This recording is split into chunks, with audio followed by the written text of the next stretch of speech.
Perkenalkan, nama saya Asri Kartikasari, saya mahasiswa PPG Perajabatan Pendidikan Bahasa Inggris gelombang 1 dari Universitas 11 Maret Surakarta.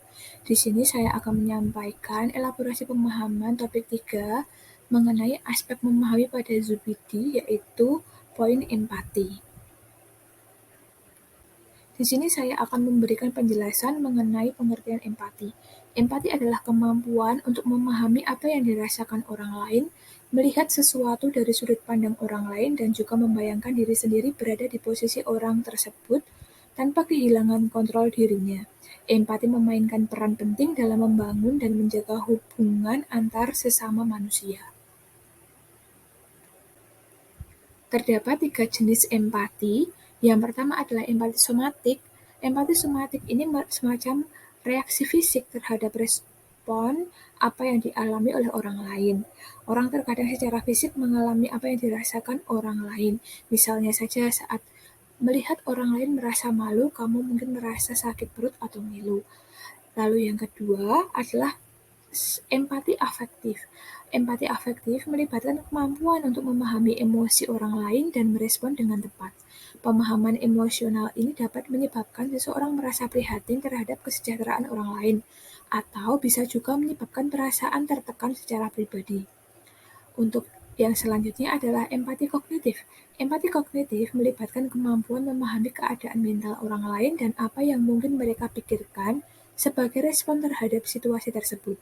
Hal ini berkaitan dengan apa yang para psikolog sebut sebagai theory of mind, atau pemikiran tentang apa yang dipikirkan oleh orang lain.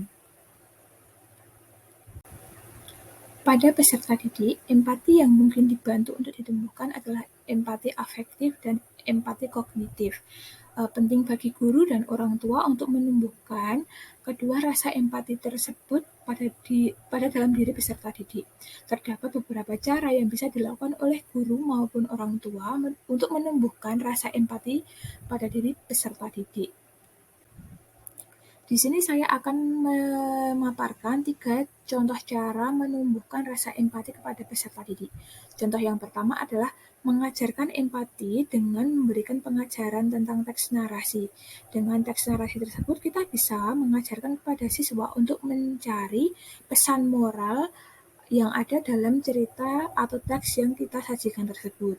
Contoh yang kedua adalah melakukan kegiatan refleksi, juga bisa membentuk empati peserta didik. Karena rasa empati sama halnya dengan kemampuan untuk merefleksikan keadaan yang mereka alami maupun dialami oleh orang lain pada diri mereka sendiri. Contoh yang ketiga adalah membentuk kelompok belajar di dalam kelas, sehingga dalam kelompok belajar tersebut, anak yang memiliki pengetahuan lebih bisa membagikan pengetahuan mereka dengan teman yang memiliki pengetahuan yang kurang. Selanjutnya, saya akan memberikan contoh konkret yang menunjukkan bahwa peserta didik sudah memahami makna dari empati. Berikut, yang pertama adalah menjenguk teman yang sakit, meminjamkan alat tulis, berbagi makanan atau camilan kepada teman, dan mengadakan penggalangan dana saat terjadi bencana alam di lingkungan sekitar mereka.